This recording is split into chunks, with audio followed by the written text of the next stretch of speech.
Pathology में हम लोग डिजीज़ के बारे में पढ़ते हैं। तो कोई सा भी अगर हमारा डिजीज़ हो रहा है, कुछ भी हो रहा है, तो सबसे बेसिक चीज़ हो सकती है सेल में अफेक्ट हो, सेल इंजरी। और अब हमें सेल इंजरी से पढ़ना है। तो सबसे कॉमन कॉज सेल इंजरी का क्या हो सकता है? सेल को ऑक्सीजन नहीं मिल रही, ऑक्सीजन ना मिलने को क्या कहते हैं? Hypoxia. Most common cause of cell injury is hypoxia. Hypoxia क्यों होगा? अगर हमारे पास ब्लड वेसल जो है वो ब्लड हम नहीं पहुंचा पा रही, तो जो अगर हमारे ब्लड वेसल्स में कुछ अफेक्ट हुआ जिससे ब्लड नहीं पहुंच पा रहा, ब्लड सप्लाई रुक रही है, तो उसको बोलते हैं हम लोग इस्केमिया। तो most common cause of hypoxia क्या हुआ? इस्केमिया। फिर हाइपोक्सिया से हम बात करते हैं सेल इंजरी। सेल इंजरी अगर हो गई तो दो चीज़ें हो सकती हैं, रिवर्सिबल सेल इंजरी में जा सकती है, इरिवर्सिबल सेल इंजरी में जा सकती है। इरिवर्सिबल सेल इंजरी में जा गई तो सेल डेथ हो सकती है, जिसे नेक्रोसिस बोलते हैं।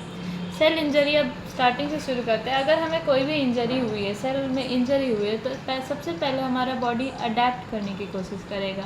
अगर वो अडेप्टेशन फेल हो गई तो हमारा रिवर्सिबल सेल इंजरी में जाएगा। रिवर्सिबल सेल इंजरी कुछ पर्टिकुलर टाइम तक रहता है।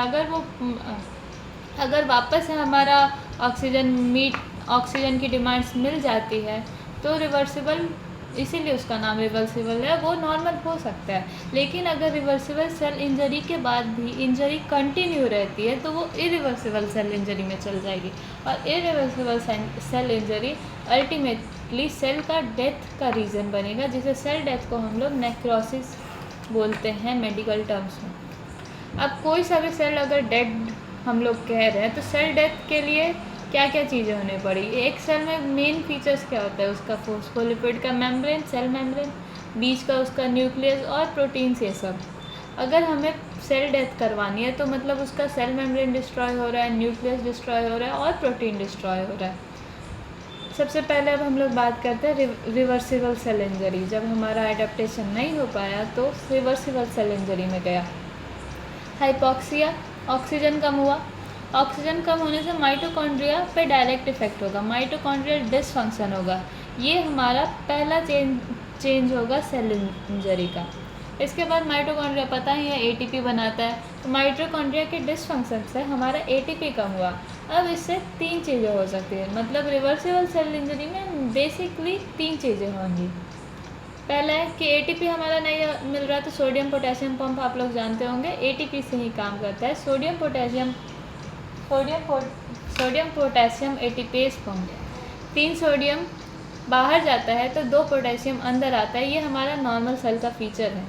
अगर हमारा ये पंप काम नहीं करेगा तो 3 सोडियम अंदर आएंगे और 2 सोडियम बाहर जाएंगे।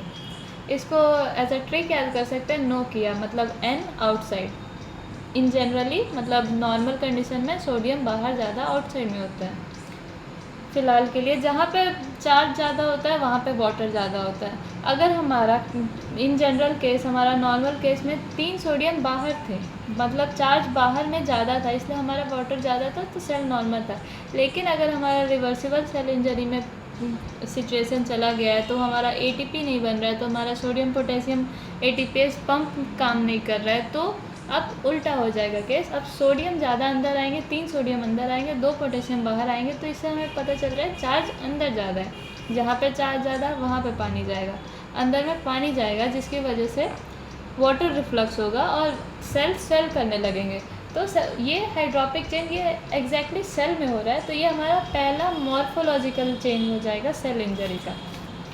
इसके बाद सेल स्वेल करने लग गए, सेल के अंदर के जितने भी ऑर्गेनल्स हैं वो भी स्वेल करने लग जाएंगे। ईआर की स्वेलिंग होगी, ईआर की स्वेलिंग होने के बाद जितनी भी ऑर्गेनल्स होंगे उन सब की स्वेलिंग होने के बाद सेल के बाहर विलायज होते हैं, अगर आपको पता हो विलाय, माइक्रो विलाय, उन सब की स्वेलिंग भी होने लग जाएगी और सेल मैक्सिमम अपनी कैपेसिटी तक चल जाएगा।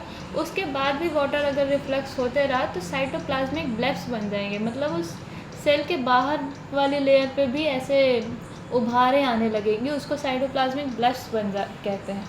अगर हम लोग इसको माइक्रोस्कोप में देखें तो यहाँ पे माइलिन फिगर्स दिखेंगे, यही साइटोप्लाज्मिक ब्लेब्स ये सब मिलके माइक्रोस्कोप में माइलिन फिगर्स का शो करेंगे, जिसमें सेल मेम्ब्रेन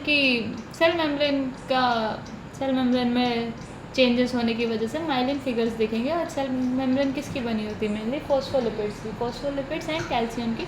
फॉस्फोलिपिड्स मेनली होती है, तो माइलिन फिगर्स किसकी वजह से बन रहा है? हमारा फॉस्फोलिपिड की वजह से। फिर माइलिन फिगर्स हमारा साइटोप्लाज्मिक चेंजेस की वजह से बनने शुरू हुए हैं, सेल मेम्ब्रेन की चेंजेस की होने की वजह से।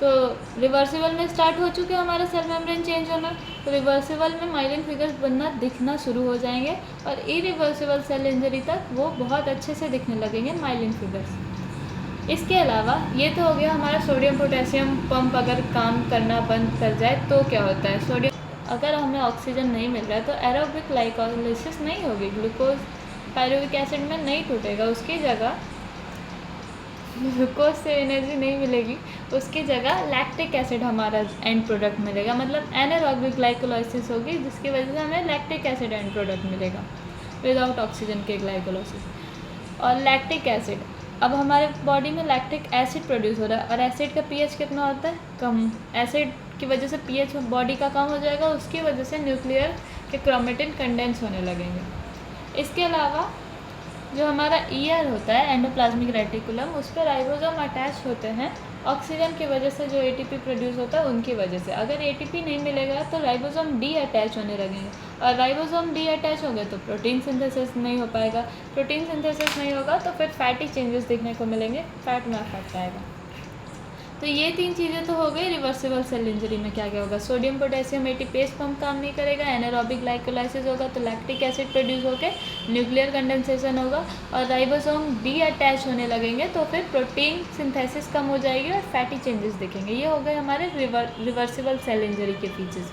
अब हम लोग बात करेंगे इरिवर्सिबल सेल इंजरी के बारे में।